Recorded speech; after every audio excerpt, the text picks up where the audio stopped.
Zee 24 तास एक पाऊल पुढे। नमस्कार, मी सुवर्णा धानोरकर। आपण पाहताय झी 24 तास एक पाऊल पुढे। सवाल हक्काचा। दुष्काळानं राज्यालाच नागवलंय, पण सर्वात जास्त हाल होत आहेत ते शेतकऱ्यांचे। एकतर कर्जबाजारीपणा, त्यात दुष्काळ आणि यात भर पडली ती कर्जासाठी तगादे लावणाऱ्यांची। हीच परिस्थिती होती सोलापुरातल्या दादाराव लोंढेंची। नियमित कर्ज भरूनही त्यांचे अखेर हाल झाले। दुष्काळानं हाल झाले आणि कर्जाचे हप्ते फेडणं दादारावांना अशक्य झालं। पण मग पुढे काय झालं पाहूयात। राज्यात पडलेला भीषण दुष्काळ शेतकऱ्यांच्या सर्वस्वावर उठलाय। दुष्काळामुळे शेतकऱ्यांनी शेतातलं पीक, गोठ्यातली जनावरं गमावली। दुष्काळामुळे नागवल्या गेलेल्या शेतकऱ्यांना आपली पतही गमावली। सोलापूर जिल्ह्यातल्या करमाळा तालुक्यात कोंढेज या गावातले दादाराव लोंढेही त्यापैकीच एक। दादारावांनी 3 वर्षापूर्वी दुग्ध व्यवसायासाठी लोकमंगल नागरी सहकारी पतपेढीतून 60,000चं कर्ज घेतलं। कर्ज घेताना दादारावांनी शेतजमीन गहाण ठेवली। कर्जाच्या रकमेतून 4 गायी घेतल्या। शेतातच छोटेखानी डेअरीचा व्यवसाय सुरू केला। गायीचं दूध ते लोकमंगलच्याच डेअरीत देत होते, त्यामुळे वेळेवर कर्जाचे हप्ते जात होते। काही दिवस हे सगळं काही सुरळीत सुरू होतं। बळीराजाच्या या सोनेरी स्वप्नाला निसर्गाची मात्र दृष्ट लागली। करमाळा परिसरात पावसानं ओढ दिली। गेल्या वर्षभरापासून या भागात पावसाचे ढग बरसलेच नाही। शेतातलं उभं पीक वाळून गेलं।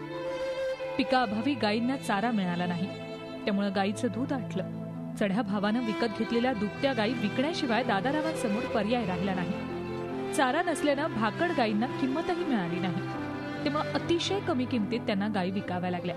लोकमंगलचं कर्ज काढून आपण गाया घेतल्या होत्या आणि आता दुष्काळ पडल्यामुळे परिस्थिती बिकट होत गेली। आमचं जवळ पाऊस काळ होत तर आम्ही कर्ज भरत होतो रेग्युलर, पण आता दुष्काळ पडल्यामुळे जनावरच खायलाच नाही, काय दूध पण म्हणजे जनावर पण दूध द्यायला, पाऊस काळ बस टाकायला नाही त्यांना, आता म्हणजे पाणी प्यायची परिस्थिती अवघड, मग आम्ही जनावर विकली गेली। गायी विकून आलेले पैसे आणि काही हप्त्यांच्या माध्यमातून दादाराव यांनी 60,000पैकी 30,000चं कर्ज फेडलं होतं। दुष्काळामुळे गेल्या 8 महिन्यात त्यांनी पतसंस्थेचा 1 रुपयाही दिलेला नव्हता। लोकमंगल पतसंस्थेनं नियमानुसार शेतीचा लिलाव काढला। लिलावाची नोटीस पाहून दादारावांच्या पायाखालची जमीनच सरकली। त्यांनी पतसंस्थेच्या अधिकाऱ्यांची भेट घेतली, त्यांना अर्ज विनंत्या केल्या, मात्र पतसंस्थेनं नियमावर बोट ठेवून लिलावाची प्रक्रिया पुढे सुरू ठेवली। दूध पण जनावर देत नाही, मग परपंच भागाच कशा, मग कामाला जावं लागलं। आम्ही जनावर विकली गेली आणि थोडंफार भरलं, आता राहिलेलं कर्ज ती काय जमिनीचा निलाव खाल्ला त्यांनी आमच्या।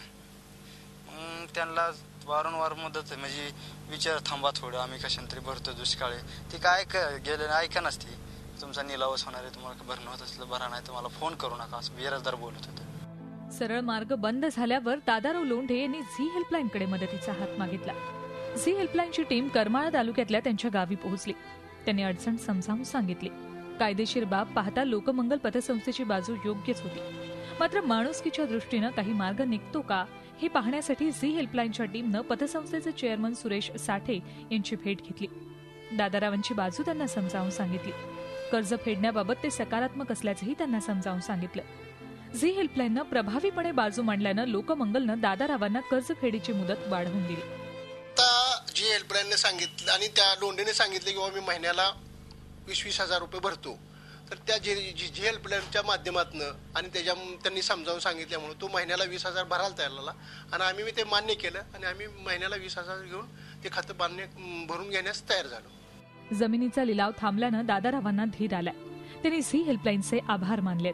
झी हेल्पलाईन मुळेच आम्ही एवढं इथं आलो ना, नाही तर आमचा काय पर्याय नव्हता, आमची जमीन गेली असती, त्यांनी निलाव केला काल म्हणल्यावर। आम्ही जेव्हा तुमच्याशी संपर्क, झी हेल्पलाईनशी संपर्क साधला, तेव्हा झी हेल्पलाईनने आम्हाला त्या चेअरमन पैसे नेले यांच्यापाशी। आम्हाला शेतकऱ्याला एवढं कुठलं माहिती, एवढं त्यांच्यापाशी जाऊन बाबा एवढं येत हे थांबल्या जाईन प्रकरण, आम्हाला झी हेल्पलाईनमुळेच आम्ही इथे येऊ शकलो। जमिनीचा लिलाव थांबल्यानं दादाराव भूमिहीन होण्यापासून वाचले। झी हेल्पलाईननं त्यांना मदतीचा हात दिल्यानं एक शेतकरी देशोधडीला लागण्यापासून वाचलाय। शेतकऱ्यांना कर्ज देणाऱ्या वित्त संस्थांनी नियमांचं पालन करण्याबरोबरच शेतकऱ्याच्या कर्ज फेडण्याच्या इच्छाशक्तीचाही विचार करण्याची गरज निर्माण झाली। असं झालं तर अनेक शेतकऱ्यांना नवसंजीवनी मिळेल यात शंकाच नाही। शेवटी सवाल बळीराजाच्या हक्काचा आहे। झी हेल्पलाईनसाठी सोलापूरहून संजय पवारसह ब्युरो रिपोर्ट, मुंबई।